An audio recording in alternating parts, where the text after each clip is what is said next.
Muy buenos días, amados hermanos. El Señor nos continúe bendiciendo a todos en esta hermosa mañana en que podemos congregarnos para adorar a nuestro Dios y oír su gloriosa palabra. Vamos a buscar nuestras Biblias en Hebreos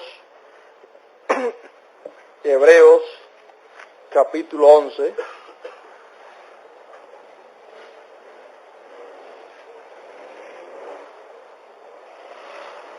Y Romano capítulo 1.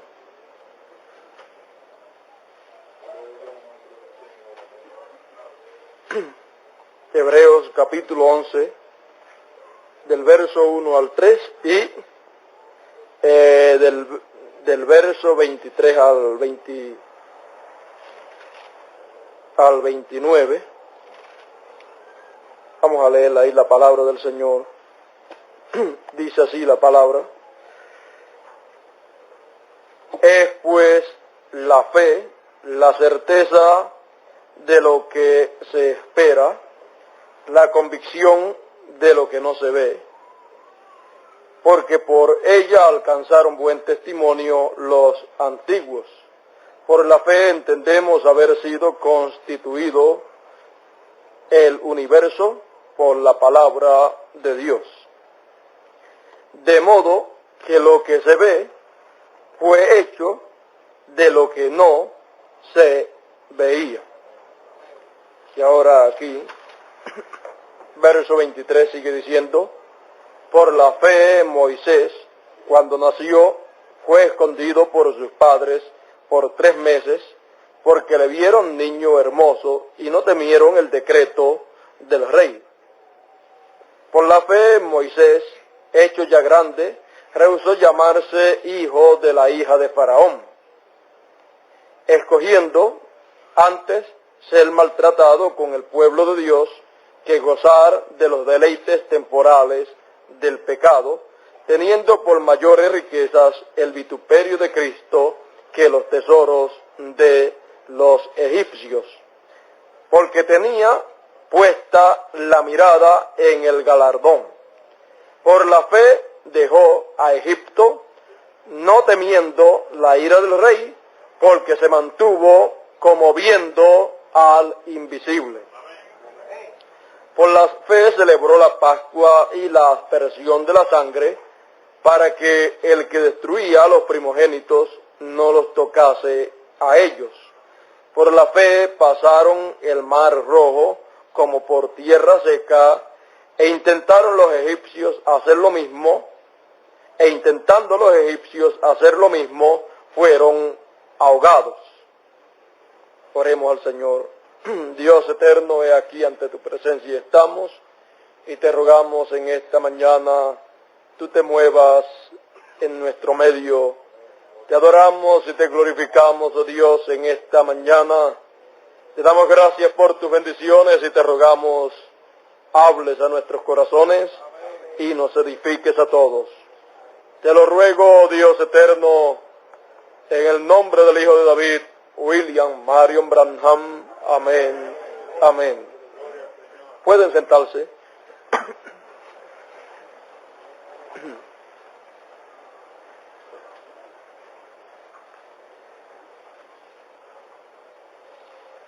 El tema para esta mañana lo vamos a sacar aquí de este verso 27, que dice: por la fe dejó a Egipto, no temiendo la ira del rey, porque se mantuvo como viendo al invisible. Se mantuvo como viendo al invisible. Y el tema para esta mañana será mirando la palabra. Encontramos aquí en la vida de Moisés que su madre le enseñó la palabra, así como cada madre debe hacer con sus hijos, enseñarle la palabra de Dios, el temor del Señor, porque dice la Escritura: instruye al niño en su carrera, y aún cuando fuere viejo no se apartará de ella.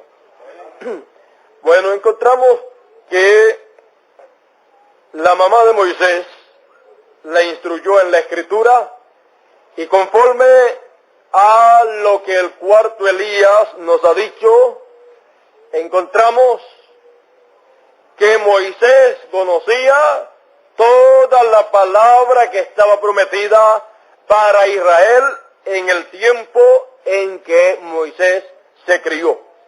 Encontramos que Moisés sabía que el tiempo de la liberación era el tiempo en que él vivía, porque para ese tiempo se estarían cumpliendo los 400 años que Dios le dijo a Abraham que su pueblo, su simiente, sería cautiva en una tierra extraña. Y ya cuando Moisés nació, vamos a ver más o menos, cuando Moisés nació, fue por ahí cuando ya habían pasado 300 y pico de años. Vamos a ponerle por ahí que nació en el año 360 por ahí más o menos, de tiempo de cautividad en Egipto. Y ya cuando tenía los 40 años, ya Moisés estaba listo según él, conocía toda la palabra correspondiente para ese tiempo. Moisés conocía muy bien todas esas cosas que estaban habladas para ese entonces y, bueno, de acuerdo a la enseñanza de su madre, él era esa persona. De acuerdo al plan de Dios, él era esa persona. Y de acuerdo a lo que él creía, él era esa persona. Ahora, sucedió que Moisés tenía un conocimiento de la palabra, un conocimiento intelectual. Él tenía ese conocimiento, pero a él le faltaba algo que era necesario para que esa palabra que él sabía de él pudiera funcionar en él. Pero él sabía que él era el hombre. Por supuesto, cuando él actuó de aquella manera que actuó, matando a aquel egipcio, ahí entonces vemos que actuó de una manera, ¿cómo? De una manera intelectual, de una manera humana, de una manera que no era el plan de Dios, porque Dios dijo que los iba a sacar de Egipto después de 400 años, los iba a sacar con mano fuerte. Bueno, Moisés usó mano fuerte allí para matar a un egipcio, pero no era la mano fuerte de Moisés, sino que era la mano fuerte de Dios, que iba a ser manifestada a través de algún hombre que él escogería para ese trabajo, pero él no tendría que usar su mano humana fuerte para la liberación. Bueno, comenzando el trabajo, encontramos que fue un fracaso. ¿Por qué?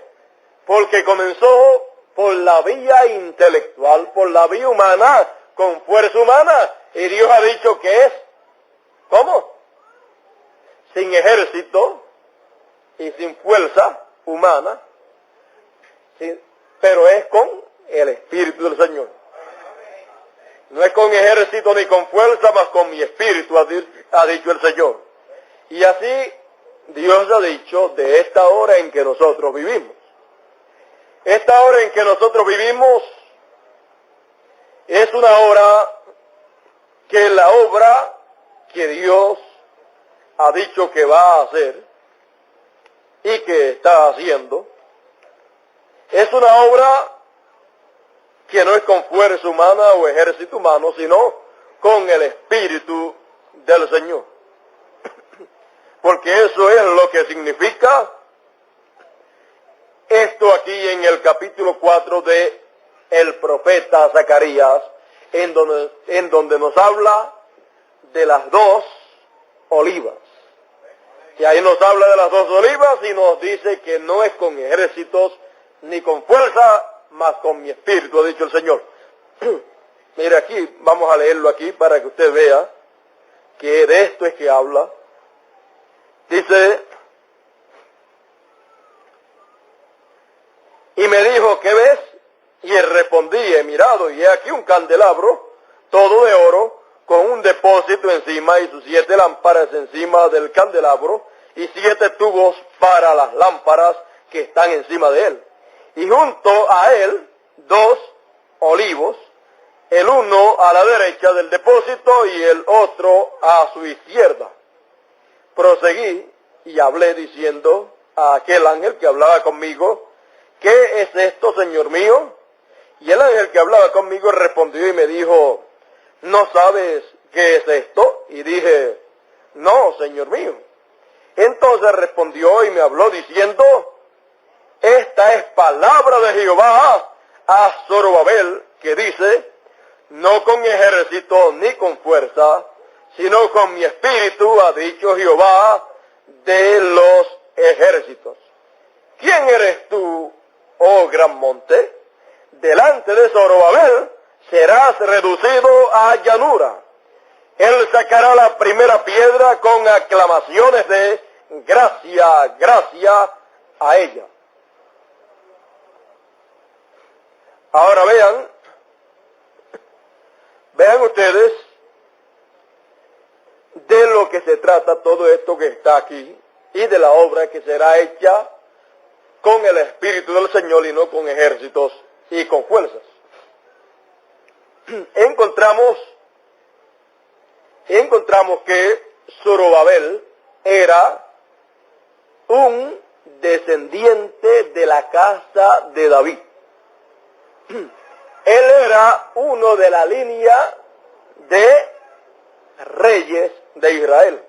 Y él vino a ser en aquel tiempo gobernador allá. Y Josué, no Josué el que sacó a Israel, al que entró a Israel a la tierra prometida, sino otro Josué. Encontramos que este Josué era el sumo sacerdote allá en Israel en esos días. Y ese era el tiempo de la restauración de Israel. Y ese era el tiempo en que el templo sería restaurado. Y en ese tiempo, para esa restauración, encontramos que Dios tenía a Zorobabel como príncipe, porque Zorobabel, siendo de la línea de Moisés, entonces encontramos que era de la línea de reyes y vino a ser príncipe en el pueblo de Israel. Y por el lado espiritual, Josué era el sumo sacerdote. Para aquel tiempo, las dos olivas estaban representando a Zorobabel y a Josué. Y para este tiempo final, las dos olivas representan a Apocalipsis 11. Josué y Zorobabel fueron un tipo perfecto de Apocalipsis 11. ¿Por qué? Porque allí había un doble ministerio para la restauración de Israel. Estaba el ministerio que tenía que ver con el aspecto espiritual, que tenía que ver con la adoración, que tenía que ver con el plan de Dios espiritual para Israel. Y estaba también Zorobabel, que tenía que ver con el aspecto político del pueblo de Israel. Allí estaban, en estos dos hombres de Dios, el aspecto del pueblo de Dios, el aspecto político y el aspecto religioso. Allí estaba en ellos manifestado y Dios estaba usándolos a ellos para una restauración en Israel. Y siempre una restauración tiene los dos aspectos, el aspecto religioso y el aspecto político. Ahora vemos que aquí en el aspecto religioso, pues ya ustedes pueden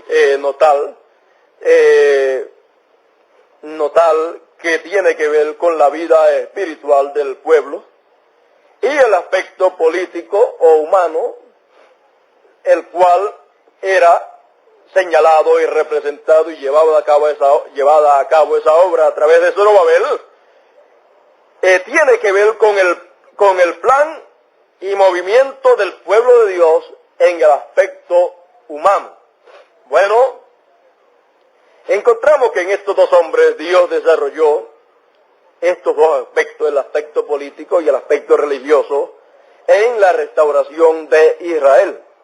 Encontramos que fue en tiempos difíciles, en tiempos de apertura, en tiempos de prueba, pero conforme a la palabra, se había cumplido el tiempo para la restauración de Israel. Y para el templo se les restauraba. Y sería en tiempos angustiosos, como Dios dijo a través del profeta Daniel. Ahora vean ustedes que Daniel estando allá en Babilonia, él trató de averiguar un poquito del plan de Dios. Porque Daniel, siendo profeta de Dios y estando en Egipto, en Babilonia, encontramos que Daniel, leyendo las escrituras del profeta Jeremías, que habla acerca de los 70 años que el pueblo de Israel habría de estar cautivo allá en Babilonia. Yo no sé si ustedes han notado que cómo las cosas se mueven. Fíjese, el pueblo de Dios se mueve de cierta forma. Libre en un sitio donde Dios le ha prometido. Luego, cautivo en un sitio donde Dios ha dicho que va a ser cautivo por causa de la desobediencia. Y luego de eso, Dios señala el tiempo que va a estar cautivo y después llega el tiempo de la liberación. Y Dios se mueve la escena para la liberación. Y entonces es el tiempo, ¿para qué? Es el tiempo entonces para tener los ojos abiertos cuando llegue el tiempo de la liberación. Porque es tiempo de Dios estar movido en la escena conforme a su plan. Y entonces podemos mirar la palabra. Ese es el tema de esta mañana, mirando la palabra. Vemos entonces que cuando de los 70 años de la cautividad del pueblo de Israel en Babilonia, cuando ya se iba por el año 68, en el año 68 pasó lo mismo que cuando ya se estaba llegando al año 400 allá en Egipto.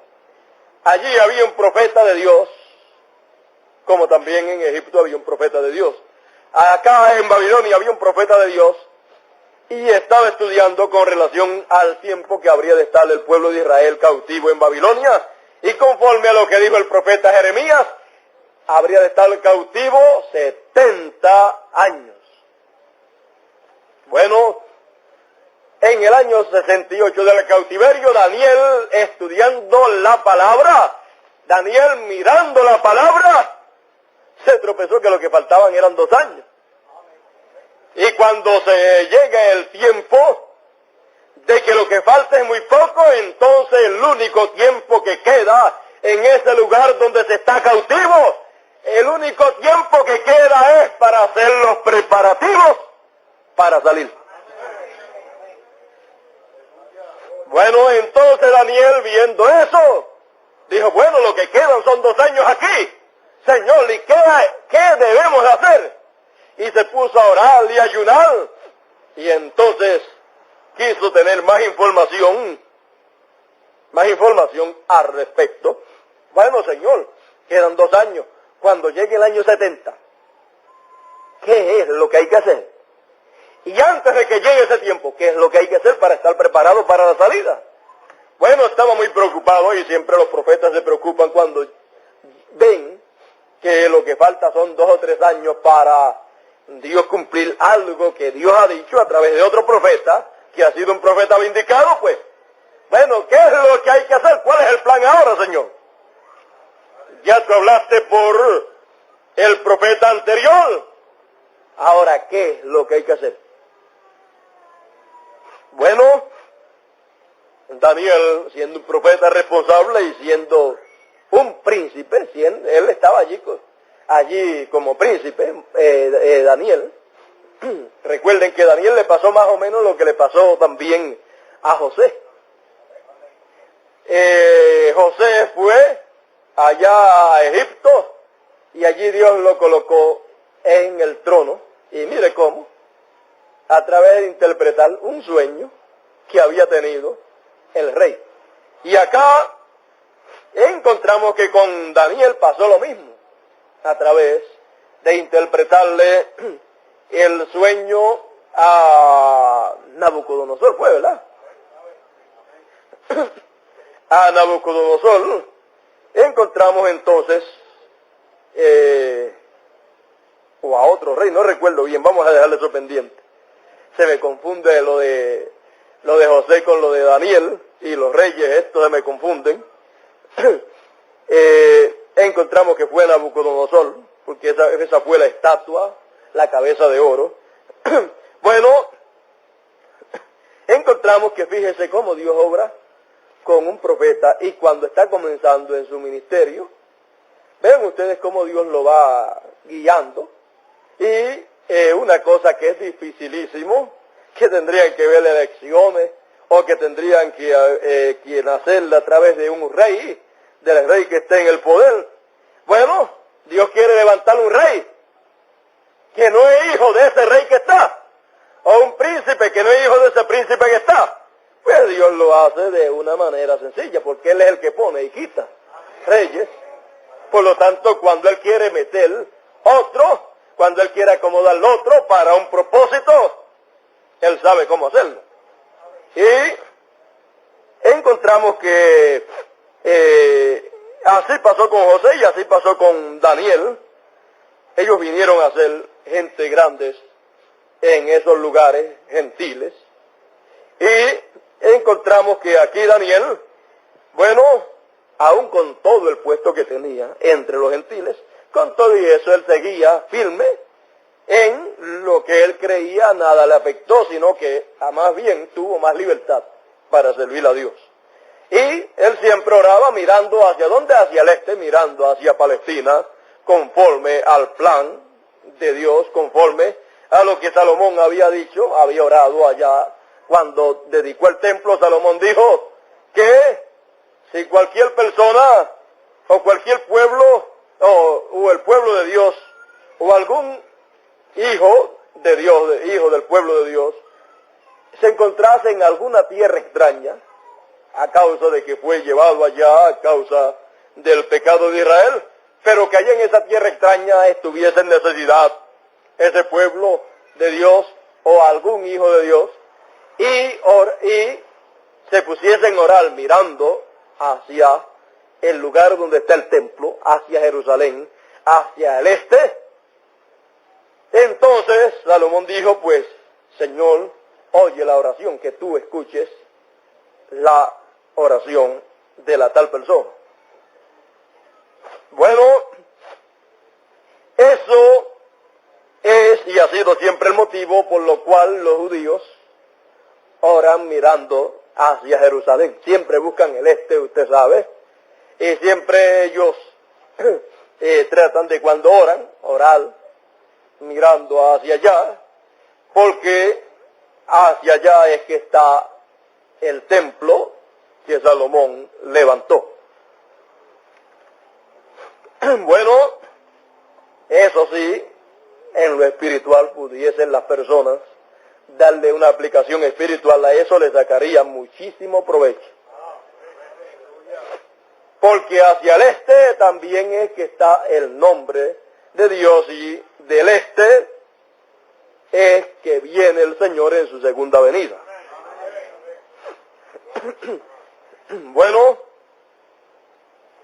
entonces encontramos que Daniel pues supo que lo que faltaban eran 2 años y entonces deseó saber sobre el respecto y estar al tanto para decirle al pueblo hebreo que estaba allá en Babilonia, decirle qué había que hacer en ese tiempo, y Daniel estando en una posición favorable, entonces él hacer todos los trámites que tuviera que hacer para la salida del pueblo de Israel de Babilonia hacia Israel o hacia Palestina.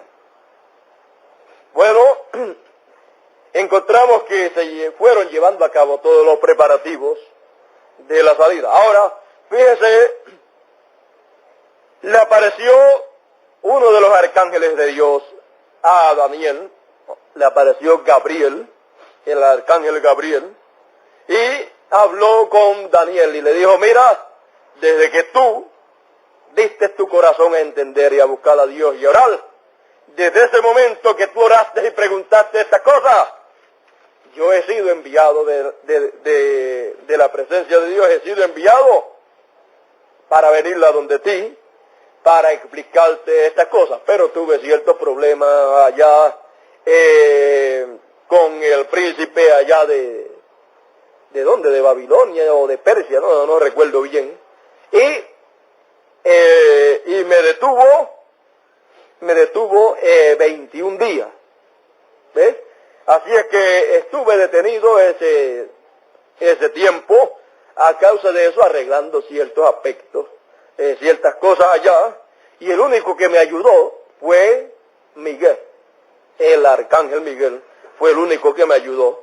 Así es que usted puede ver que estos arcángeles de Dios con sus ejércitos están al tanto de los movimientos aquí en la tierra, los movimientos políticos, están al tanto de los movimientos que se llevan a cabo aquí en la tierra, y ellos saben, de parte de Dios ellos saben cómo deben actuar, y el diablo, aunque el diablo es el dueño de los reinos terrenales, el diablo está sometido a el plan de Dios, porque ya Dios de antemano ha señalado cómo va a hacer cada cosa y qué cosas van a suceder. Por lo tanto, el diablo no puede levantar a una persona que le toque ser levantada en el siglo XX, no la puede levantar en el siglo XV. ¿Entendieron? Solamente puede levantar un tipo allá, uno que tipifique el que ha de venir en el siglo XX. Bueno, ahora sabemos que estos arcángeles de Dios están vigilándolo todo y ellos están trabajando fuertemente en esta hora en que vivimos, así como ellos trabajaron fuertemente en los tiempos pasados. Ellos no cesan de trabajar. Sus ejércitos están trabajando también. Si no fuera porque ellos tienen esas labores aquí en la tierra, el diablo hubiera destruido a el pueblo de Dios por completo. No estaríamos nosotros aquí. Ahora siempre hay una batalla, una lucha, pero sabemos que el plan de Dios será el que vencerá. El plan de Dios será el que tendrá la victoria.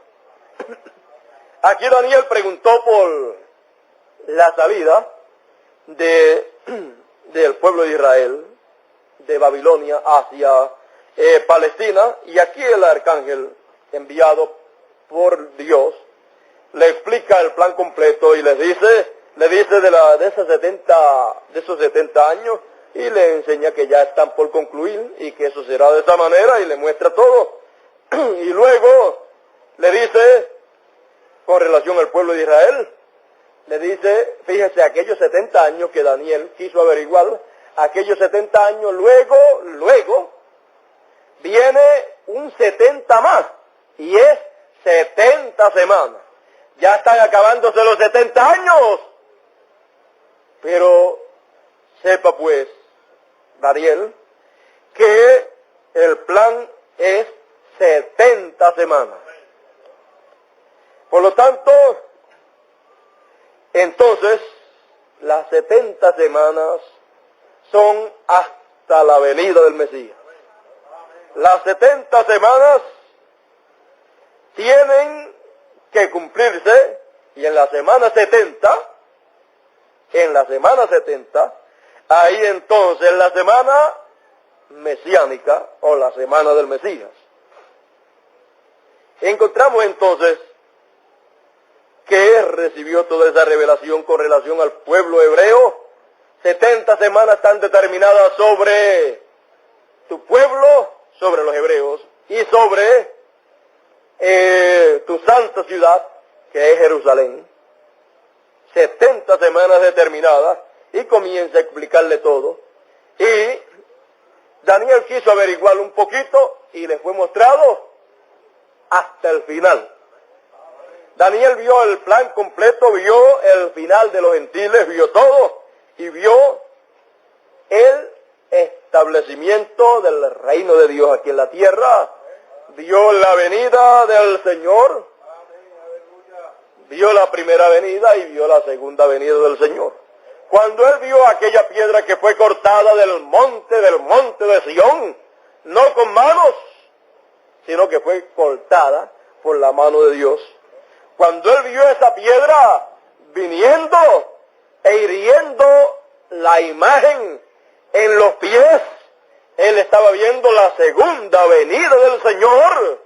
Y cuando vio que esos reinos, esa imagen, esos pies fueron destruidos y la imagen cayó, él estaba viendo que la caída del reino gentil, él estaba viendo el fin de los gentiles. Y cuando vio aquella piedra pequeña que hirió esos pies, y luego que esa imagen cayó, luego esa piedra dice que se volvió un grande monte.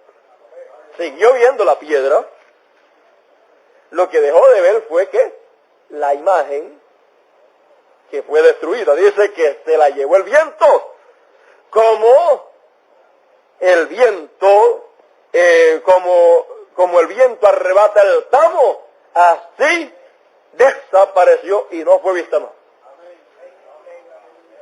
Y cuando eso él lo vio, luego miró y lo que vio fue que aquella piedrita que creció y se formó y se convirtió en un grande monte, en un grande reino, porque los reinos del mundo, de los gentiles, han venido a ser los reinos de nuestro ungido. Ahí entonces él vio lo mismo que Juan vio. Él vio los truenos, él vio el séptimo sello, vio la venida del séptimo sello, porque la venida del séptimo sello es la venida de la piedra angular, la segunda venida del Señor. Y él siguió preguntando y le fue dicho, mira, sella las cosas hasta el tiempo del fin. Él quiso saber sobre qué, sobre los truenos. Él quiso saber todo el asunto de ese tiempo final, del tiempo de la venida de esa piedra, todo el asunto, todos los pormenores y por mayores, y le fue prohibido escribir y le fue prohibido averiguar, y le fue dicho, sella las cosas, que sella esas cosas hasta el tiempo del fin. Dice el cuarto Elías que Daniel vio lo mismo que Juan vio. Dice que ambos oyeron los truenos, pero encontramos que no le fue permitido escribir nada de eso, porque eso sería algo que estaría en secreto hasta el tiempo del cumplimiento de todas esas cosas. Por lo tanto, fíjese, del séptimo sello y de lo que los truenos hablaron, no habría una explicación clara y completa de lo que estaría sucediendo y de cómo estaría sucediendo todo eso, para que el diablo no pudiera hacer una perversión, para que el diablo no pudiera hacer una imitación tan perfecta que fuera a destruir al pueblo de Dios. Como él no sabe lo que es, pues entonces él lo que ha hecho es tratar de averiguar y tratar de imitar lo que Dios estará haciendo en este tiempo final, en la segunda venida del Señor. Entonces el diablo trata de averiguar un poquito y trata de imitar para ver si se sale con la suya. Pero más bien lo que hace es lo mismo que hizo cuando llegó el tiempo para la primera venida del Señor, que el diablo estaba haciendo imitaciones. Por eso cuando apareció el Señor, ¿qué dijeron? Bueno, primero que él vino Teudas y vino Judas. Teudas y Judas vinieron y llevaron muchos discípulos tras sí. Uno vino primero y se arrastró muchísimo y todo el mundo creía que ese era el Mesías y se murió y se acabó todo. Se disolvió el grupo. Luego vino Judas y llevó muchos discípulos tras sí. La gente, muchos creyeron que era el Mesías y luego se murió y se acabó todo. Así es que dejen a esa gente quieta, porque si este es Jesús, es otro igual que aquel, pues todo eso se va a volver nada, igual como pasó con los otros. Bueno, ya ustedes pueden ver entonces que antes de venir el ungido, el Mesías, ya el diablo había enviado 2 falsos ungidos, imitando las cosas que Dios habría de hacer.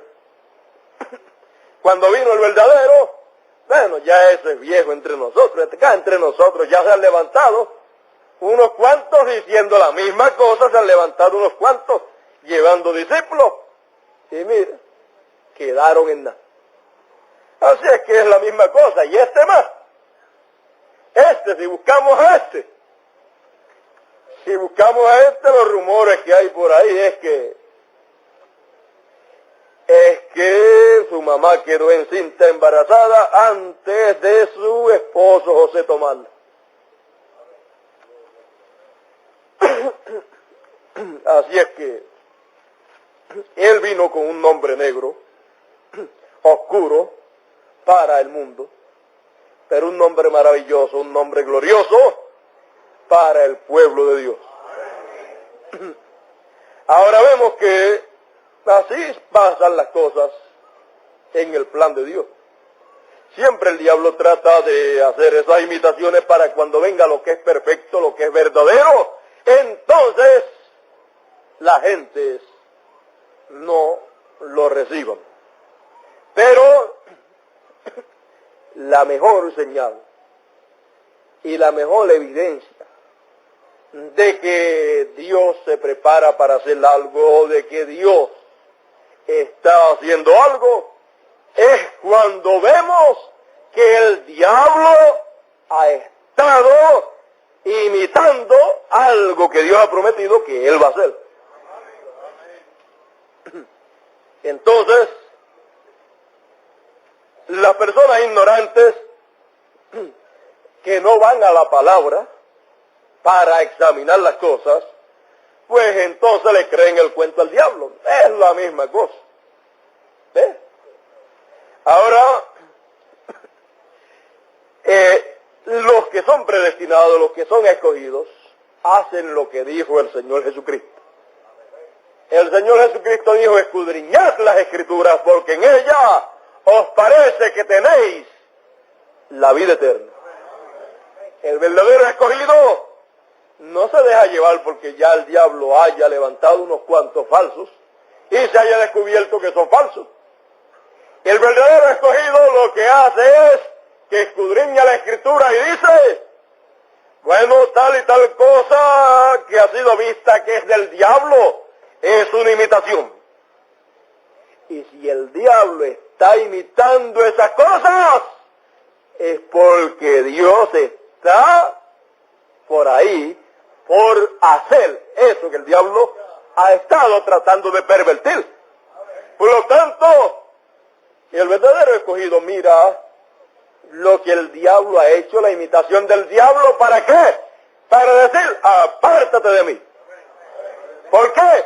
Porque el verdadero escogido está mirando la palabra. Y cuando el verdadero escogido que está mirando la palabra, que está mirando las promesas que están hechas en la Biblia, que han sido hablados a través de los profetas de Dios, cuando los escogidos ven esas imitaciones, esas falsificaciones, esas perversiones, los escogidos lo que hacen es aguzar su vista espiritual. Porque ellos están mirando la palabra. Y por fe, ellos están viendo la palabra. Por fe ellos están viendo al invisible. Ellos lo están viendo ahí en la palabra. Luego cuando Dios cumple eso que Él prometió, los escogidos siguen viendo y siguen mirando la palabra. Pero ya no la están mirando en un papel,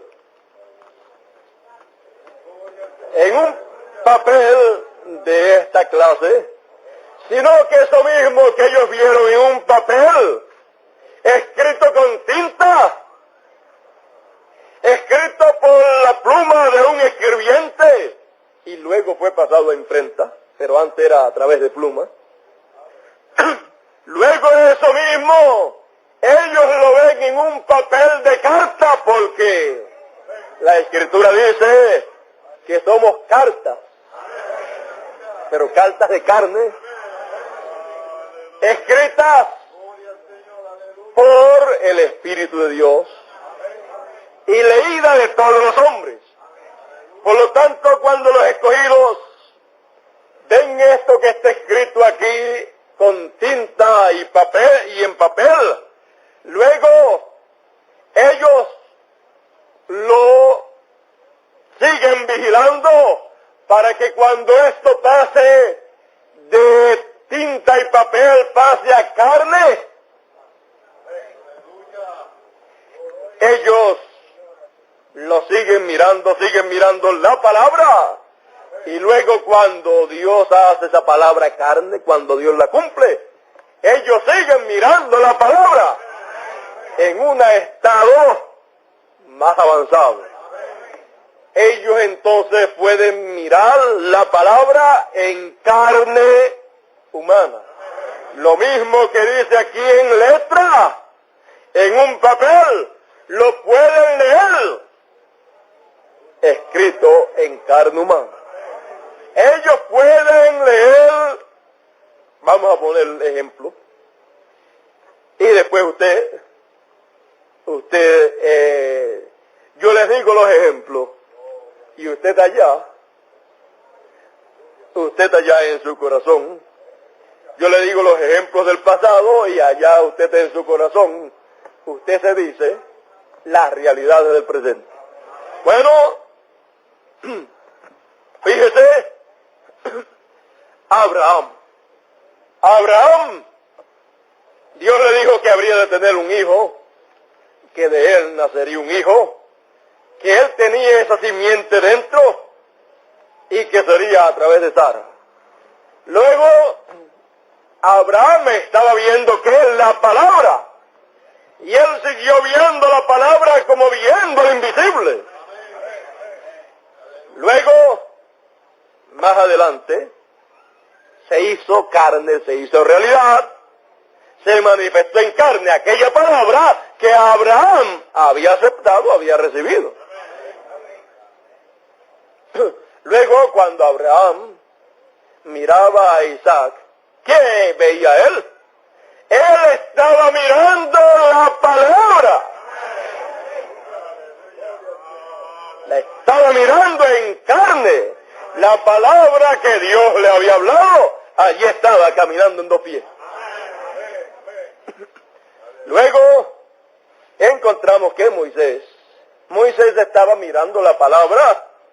Él estaba mirando la palabra, su mamá le había dado la palabra, él la conocía, la tenía dentro, tenía la letra de esa palabra, Y él la estaba mirando a diario y sabía que el tiempo había llegado. Ahora, luego encontramos que el pueblo de Israel estaba pendiente a esa palabra que Dios había dado, sabía que el tiempo estaba allí en medio de ellos, y en medio de ellos estaba, esa palabra de promesa estaba en medio de ellos en carne humana, pero estaba cerrada.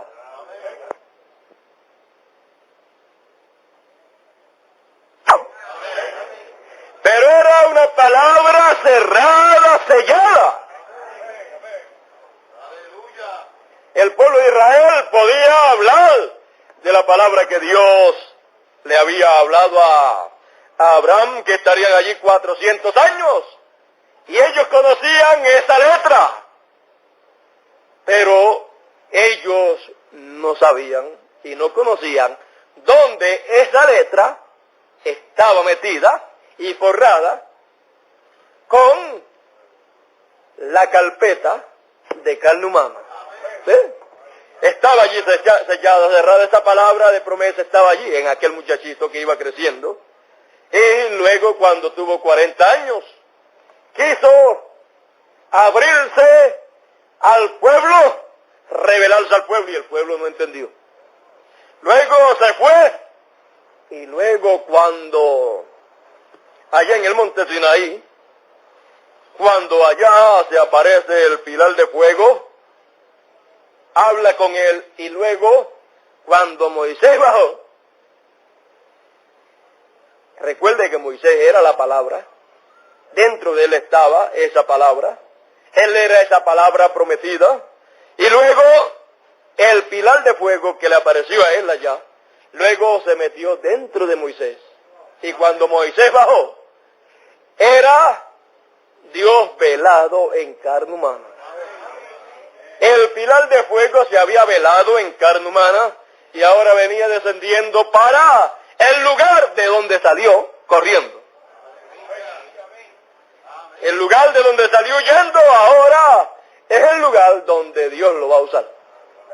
Ahora recuerde que hay ocasiones que cualquier persona, cualquier hombre de Dios puede salir huyendo de algún lugar y después tener que ir para ese mismo lugar para Dios hacer lo que Él prometió que habría de hacer en ese lugar.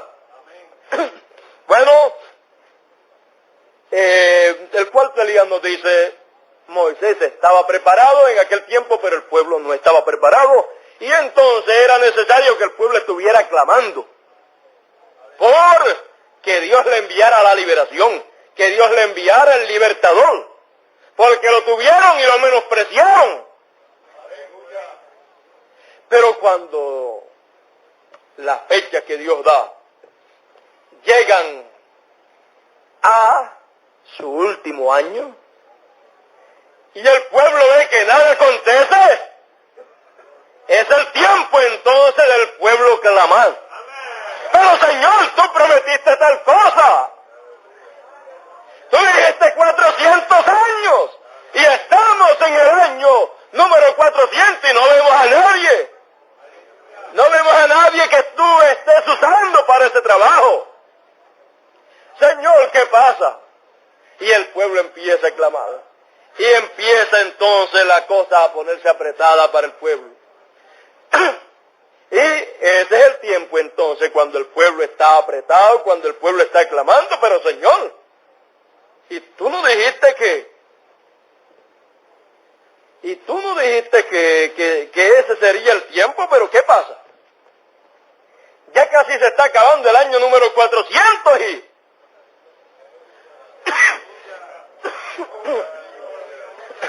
¿Qué pasa, Señor? Señor, envíalo ya. Lo vamos a recibir, Señor. Y mientras el pueblo está en esa condición, por otro lado, en un sitio allá entre los gentiles, Dios está hablando con su profeta, equipándolo, preparándolo, y está ya con unas ovejitas y una esposa trigueña, piel canela por allá, y está ya con las ovejas de su suegro, Y Dios lo estaba preparando por allá. Por allá entonces había quienes le conocían a él. Y en Egipto no sabían quién era su libertador. Porque cuando había estado, no lo habían reconocido. Ven ustedes que siempre el que Dios usa es uno que está en medio del pueblo, pero el que el pueblo no lo reconoce, y Dios entonces lo tiene que apartar un poquito. Y después cuando Dios le cumple lo que Él les prometió, pero si es el mismo, pues claro. Pero si es el mismo José, pero el mismo José. ¿Ves? Entonces, cuando aparece Moisés, pero este es el hermano de Aarón. Este fue el que salió corriendo. Ese mismo, y ahora viene de parte del Señor para hablar.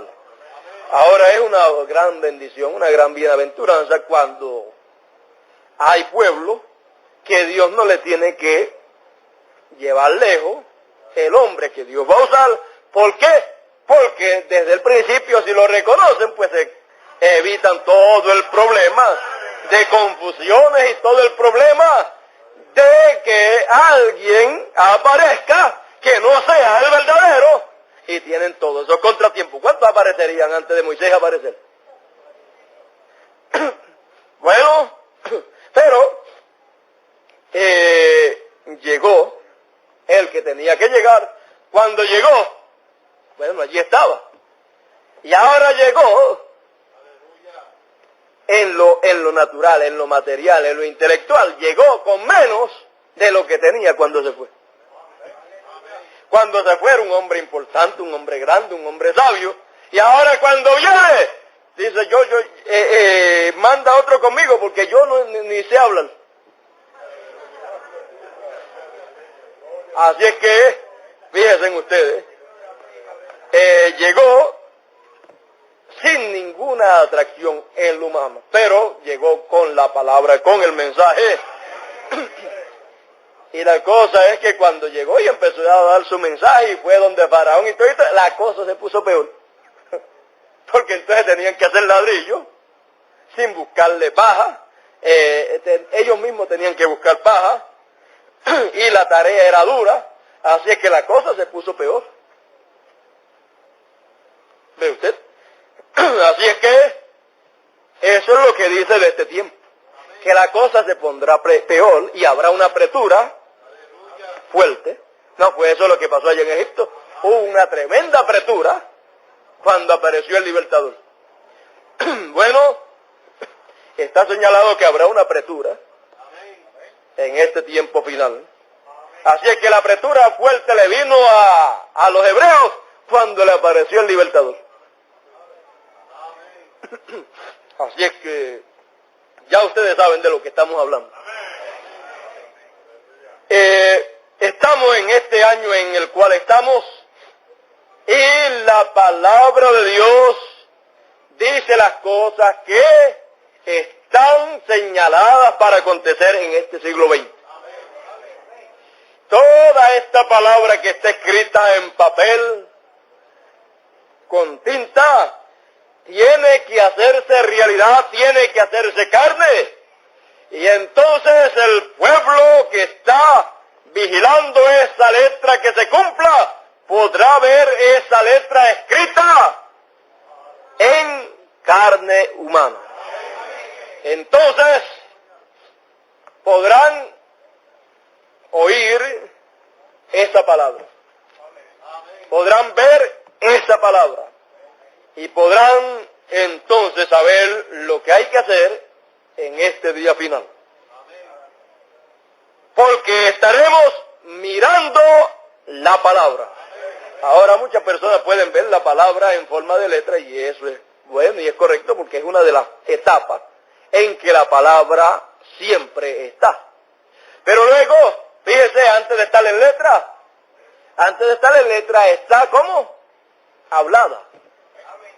Porque es hablada a través de un profeta. Luego de ser hablada se pasa a letra, se pasa a grabación. Y luego todas las cosas que son prometidas a través de ese profeta, de esa palabra hablada, luego es cumplida y entonces es palabra encarnada. Ahora, antes de todo eso, antes de hacerse carne, antes de hacerse letra, antes de hacerse palabra hablada, antes de hacerse de esa manera, ¿es qué? Es un pensamiento en la mente de Dios. Es un atributo de Dios. Y todos los atributos de Dios tienen que ser manifestados. Y toda palabra que Dios tenga para manifestar, tiene que ser manifestada.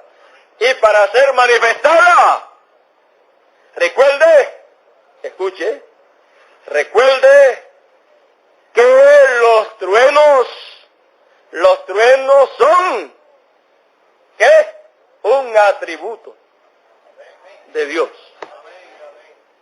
Tienen que ser hablados, tienen que convertirse en palabra hablada.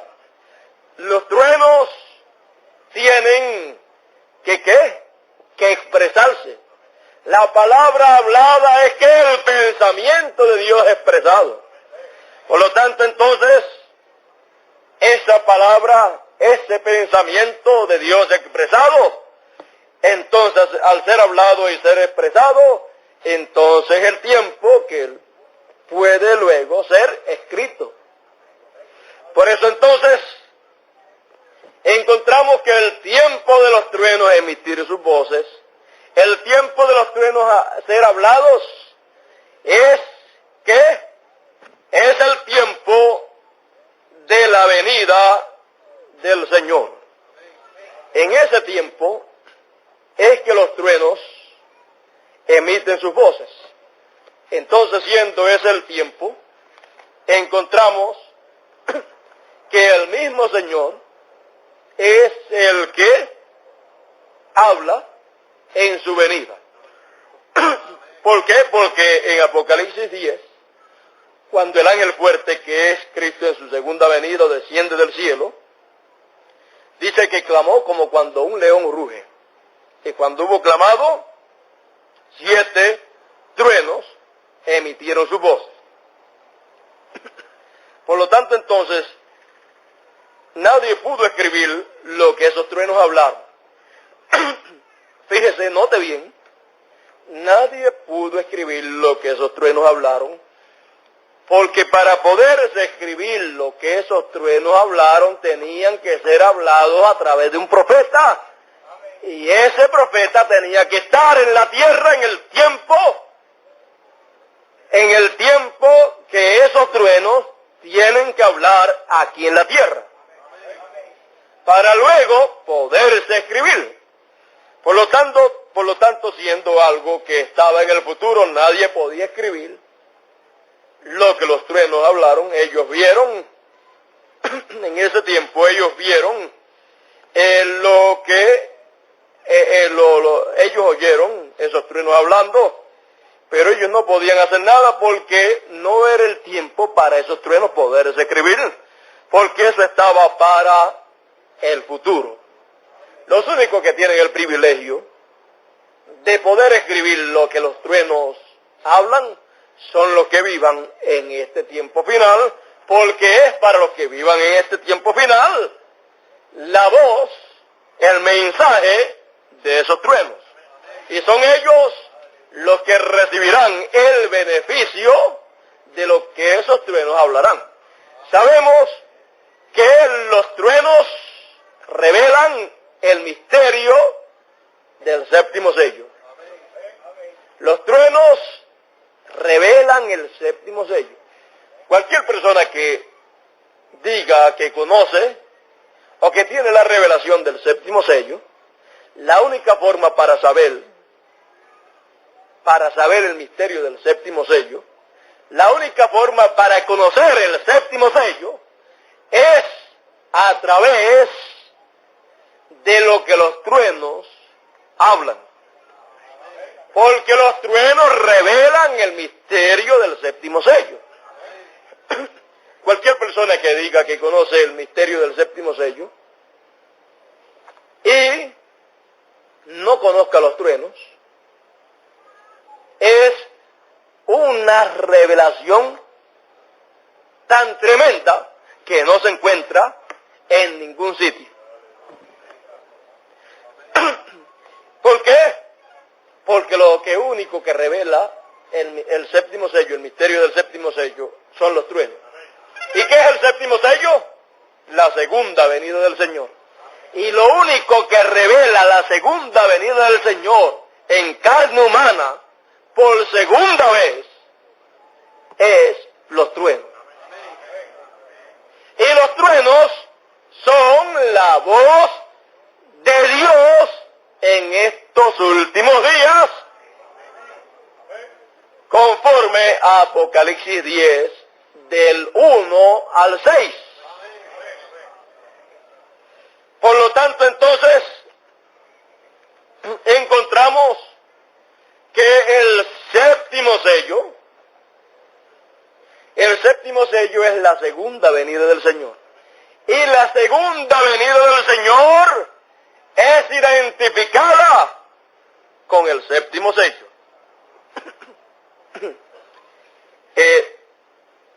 Se lo voy a leer aquí. Voy a leerle unos cuantos lugares, porque estamos en el tema mirando la palabra. Dice, página 45 del mensaje titulado ¿Qué haré con Jesús llamado el Cristo? Dice,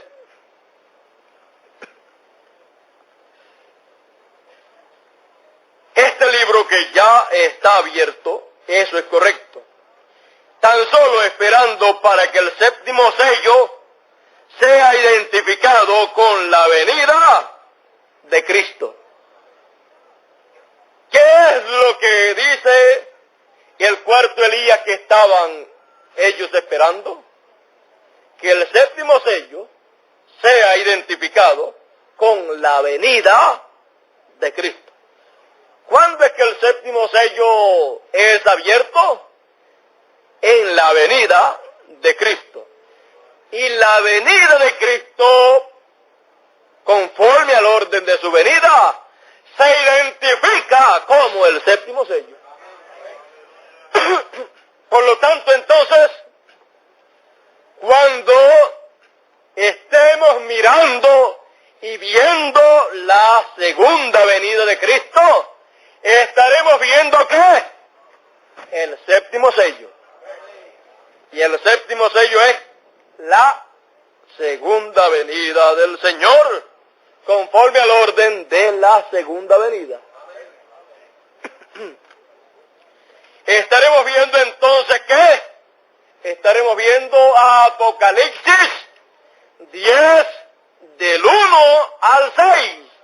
El ángel fuerte que desciende del cielo, envuelto en una nube y el arco celeste sobre su cabeza, y pone un pie sobre la tierra y el otro sobre el mar, y cuando ha descendido y ha puesto sus pies de esta manera, dice que ruge como un león. No ruge como un cordero, porque ya no es cordero. Ruge como un león porque ya es león, el león de la tribu de Judá. Al rugir como un león, 7 truenos emiten su voz. Las voces de los truenos, ¿cuándo es? En la venida del Señor. Los truenos, ¿qué es? La voz del Señor en su segunda venida. Entonces,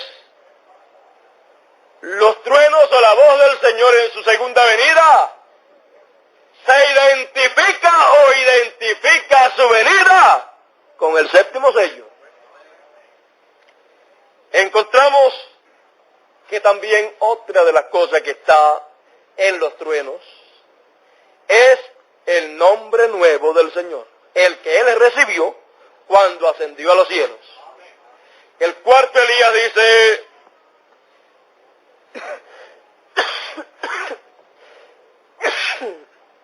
página, no tiene importancia el papelito, es que todos los libros y la Biblia y Todos los libros que yo tengo están llenos así de papeles, usted sabe, marcando. Usted puede ver marcando páginas y eso. Dice,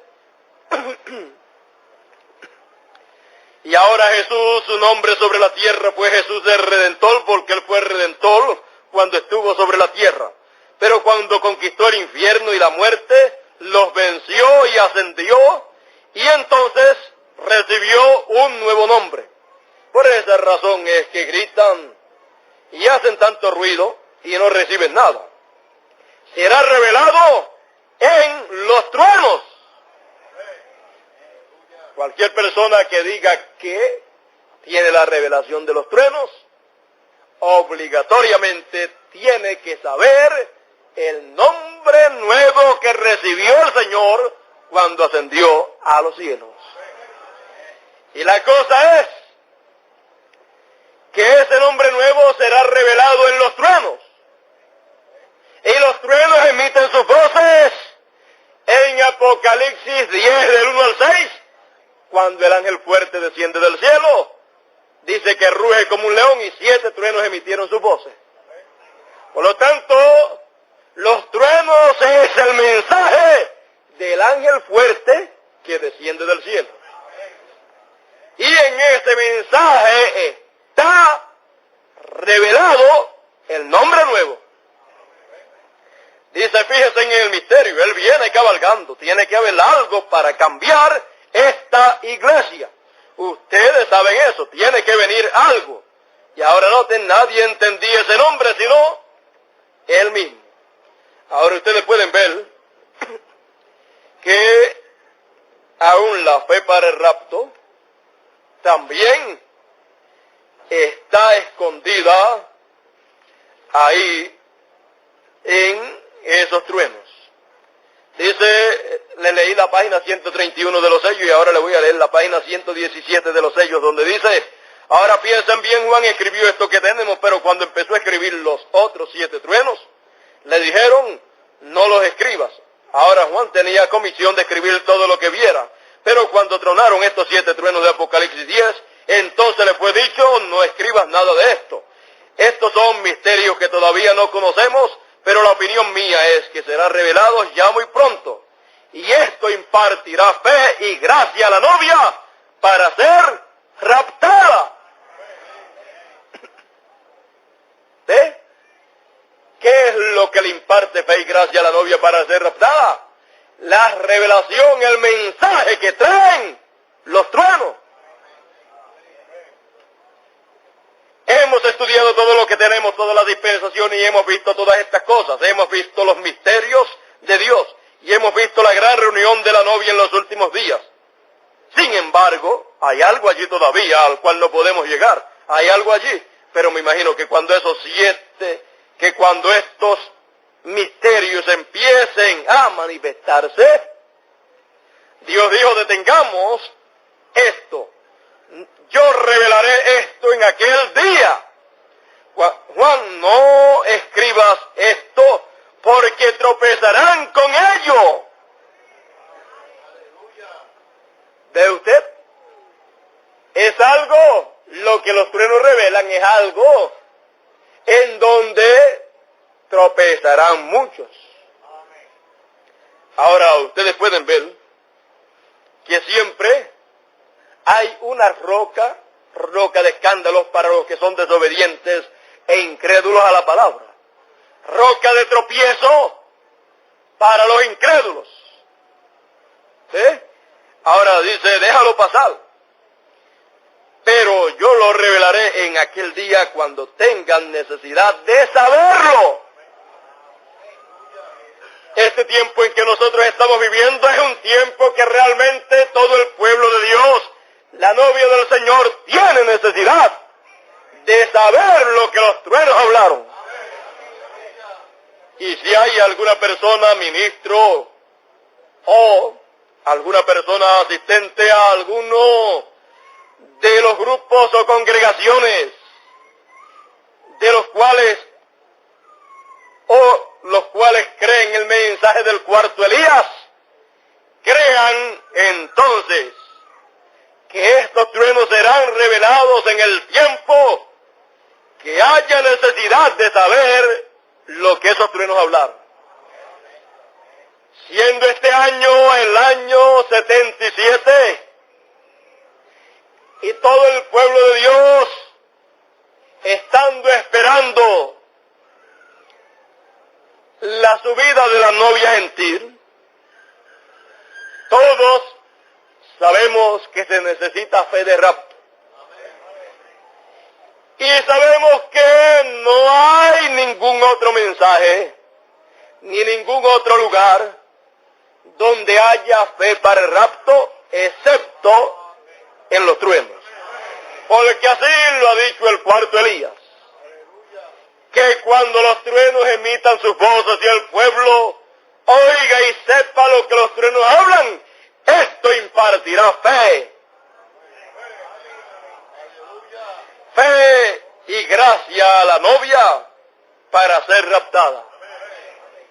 Vemos entonces que la fe para el rapto solamente se encuentra en los truenos.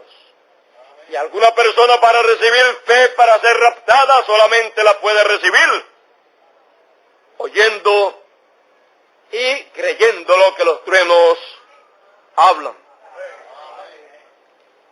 Ahí, en los truenos, como ya todos sabemos, está revelado el séptimo sello, o sea, la segunda venida del Señor. Está revelado el nombre nuevo del Señor. Está revelado la forma de convertirnos nosotros en la palabra hecha carne. Está revelado el misterio del cuerpo teofánico. Y todo lo que no había sido dado a conocer públicamente al pueblo de Dios, es dado a conocer públicamente al pueblo de Dios a través del mensaje de los truenos. En los truenos está revelado también las plagas que han de caer sobre los gentiles. Y está revelado ahí también las trompetas que suenan para Israel. Ahora fíjese, dice,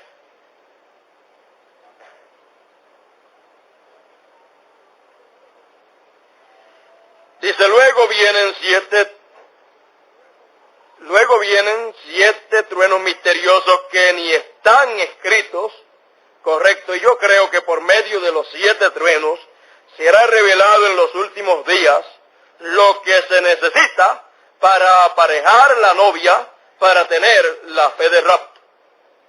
Porque con lo que tenemos ahora no podríamos subir. Hay algo que tiene que venir para aparejarnos, porque como estamos ahora apenas podemos tener suficiente fe para la sanidad divina. Tenemos que tener suficiente fe para ser transformados.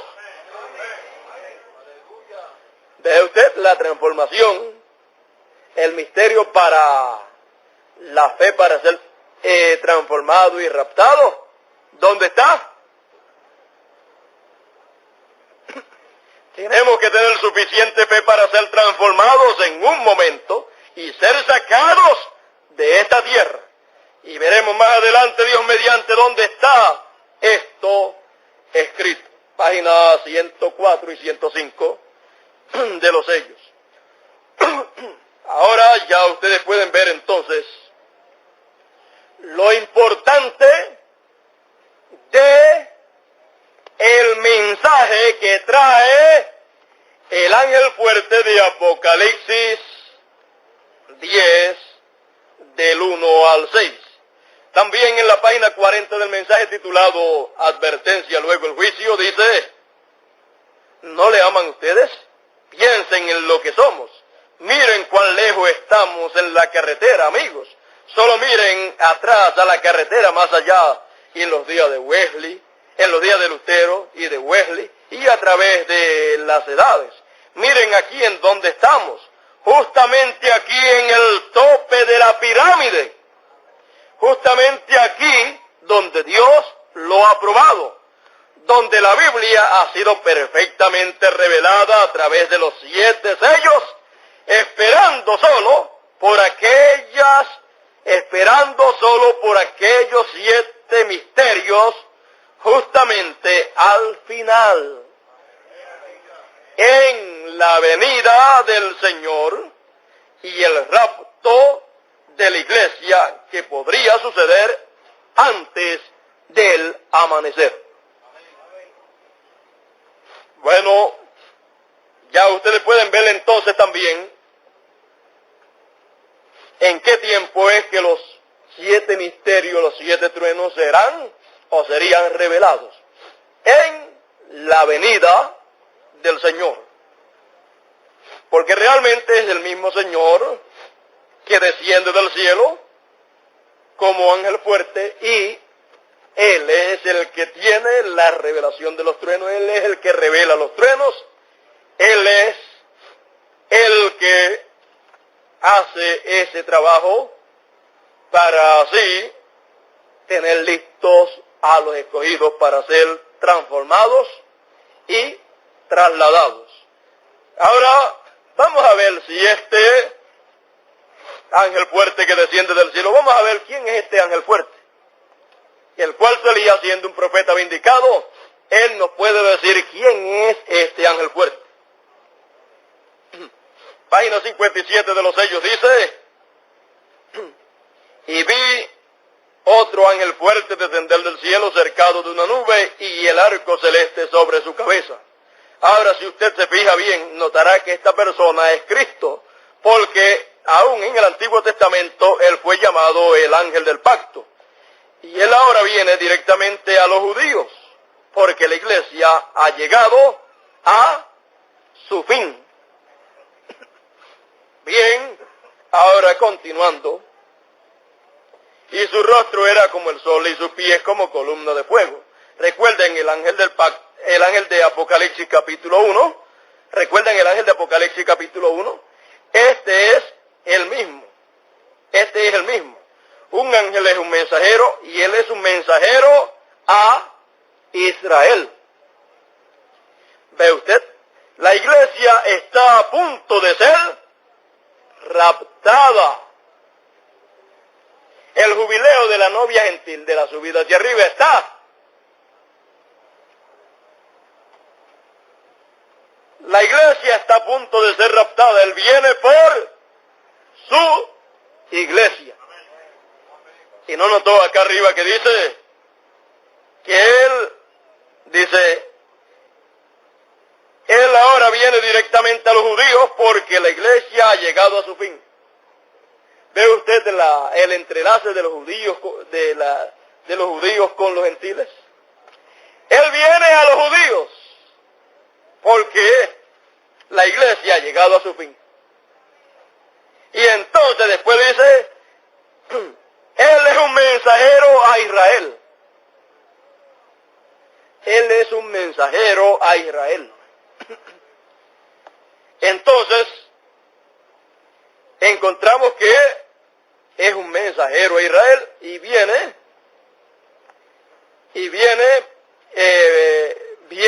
por los judíos y después dice que viene a buscar a su novia gentil. Bueno, eso lo podemos ver con calma y detenimiento. Déjeme ver dónde lo podemos ver, porque está por aquí, en algún lugar está por aquí, bien claro.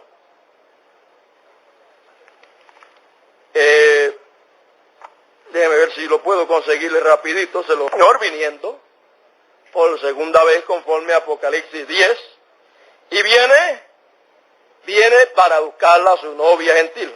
Viene con los truenos para darle la fe para el rapto, para revelarle el nombre nuevo, y todas estas cosas que están prometidas, que han de acontecer. Ahora, usted puede ver entonces que viene para los gentiles, para la novia gentil, con ese propósito, pero a la misma vez también es un mensajero a Israel. Y viene directamente para Israel. Así es que hay cosas que algunas veces usted pues no puede entender ese juego, podríamos decirle ese juego de palabras que son usadas ahí en la escritura, pero que si usted con calma puede ver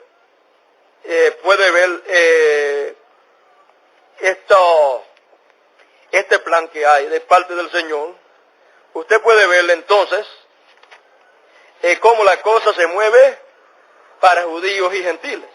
O sea que la cosa se entrelaza con judíos y gentiles, y entonces es mensajero a Israel, viene para Israel, pero también dice que la iglesia gentil, la novia, está a punto de ser raptada. Y entonces viene ¿por quién? Por su iglesia. Eso pues, ¿cómo va a ser raptada? Siendo que está a punto de ser raptada, ¿cómo va a ser raptada si el ángel fuerte, que es el que tiene los truenos, no le da a conocer los truenos a la novia gentil? Si no le da a conocer los truenos primeramente a la novia gentil, antes de dárselo a conocer allá a los judíos, ¿qué pasa entonces? Pues la novia gentil nunca podrá saber, nunca podrá conocer el misterio del séptimo sello, porque son los truenos los que revelan el misterio del séptimo sello. Nunca podrá saber nunca podrá conocer la segunda venida del Señor. Y tampoco podrá tener la fe para el rapto, porque en los truenos está la fe para el rapto. Y nunca podrá saber cuál es el nombre nuevo del Señor, porque los truenos son los que tienen el nombre nuevo del Señor para revelarlo. Así es que si te va solamente Israel, pues solamente Israel son los únicos que sabrían cuál es el nombre nuevo del Señor.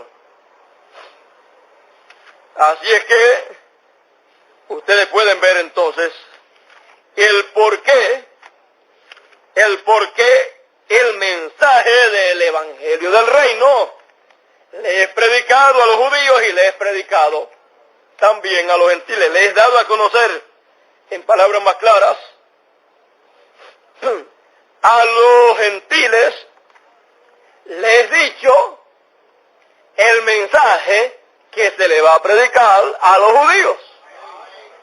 ¿Lo entendieron mejor ahora? Bueno,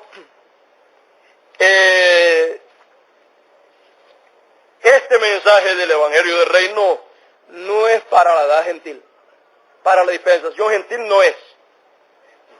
Este no es un mensaje para religiones gentiles. Este es el mensaje del Evangelio del Reino, este es el mensaje que irá a Israel. Por lo tanto, entonces, siendo este mensaje, entonces, ese será el mensaje que verán los escogidos de entre los gentiles, y siendo así, entonces verán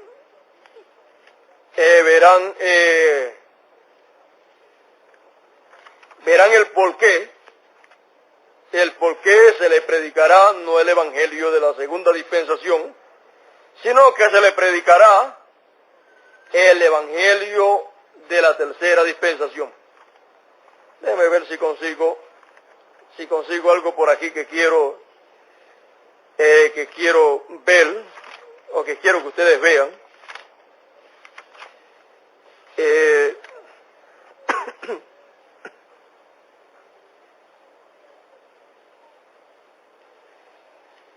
No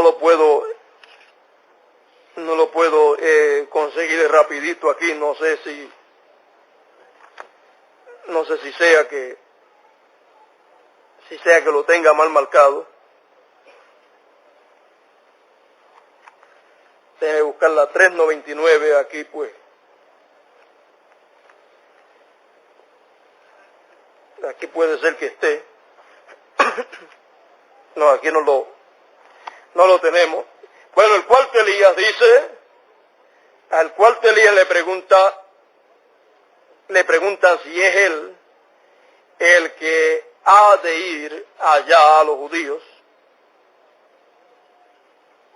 Y él le dice que no. Él le dice que el cuarto Elías no será, porque el cuarto Elías tiene que ver con los gentiles, con la novia gentil, nada más, pero que ya cuando él venga, el quinto Elías venga, eso entonces no será el cuarto Elías, porque será algo muy diferente. Él vendrá, no vendrá solo, sino que vendrá con el ministerio de Moisés. O sea, que vendrá con Moisés en esa ocasión. Y al ser de esa manera, entonces, yo no sé cuántas personas estarán esperando que el cuarto Elías vaya a los judíos, pero el mismo cuarto Elías dice que no será él, sino que será Moisés y Elías. Cuando Elías regresa entonces con Moisés. Bueno, eso es lo que el cuarto Elías nos ha dicho, y siendo de esa manera, pues eso saca de duda a cualquier persona y le deja saber que el quinto Elías no será el cuarto Elías. El quinto Elías terminó su trabajo y luego del quinto Elías luego del cuarto Elías, viene el quinto Elías y no viene solo, con Moisés. Siendo de esa manera, entonces, ya usted puede ver que tendrá pues un doble ministerio, y que al tener ese doble ministerio, teniendo un doble ministerio, entonces él podrá hacer cosas que el cuarto Elías no hizo, porque le faltaba ese otro ministerio que estuviera con él. Bueno, ustedes saben que Moisés siempre ha venido acompañado. Moisés nunca ha aparecido solo. Moisés siempre ha aparecido acompañado. Y conforme a la ley, para el pueblo de Israel, toda palabra tiene que ser en boca de 2 o 3 testigos. Así es que ya ustedes pueden ver que cuando vino Moisés, aquella primera vez, vino acompañado, vino con un profeta.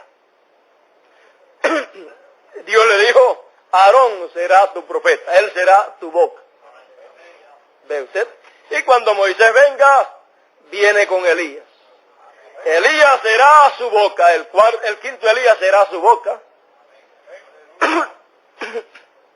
Por lo tanto, entonces, la boca de Moisés será Elías. Porque fíjese que Dios le dijo a Moisés: Aarón será tu profeta. La boca de Moisés, otro profeta. Porque la boca de Dios siempre es un profeta. Y la boca de un profeta tiene que ser otro profeta. Por lo tanto, entonces, la boca de Moisés era Aarón. La boca del segundo Moisés será el quinto Elías. Por lo tanto, entonces,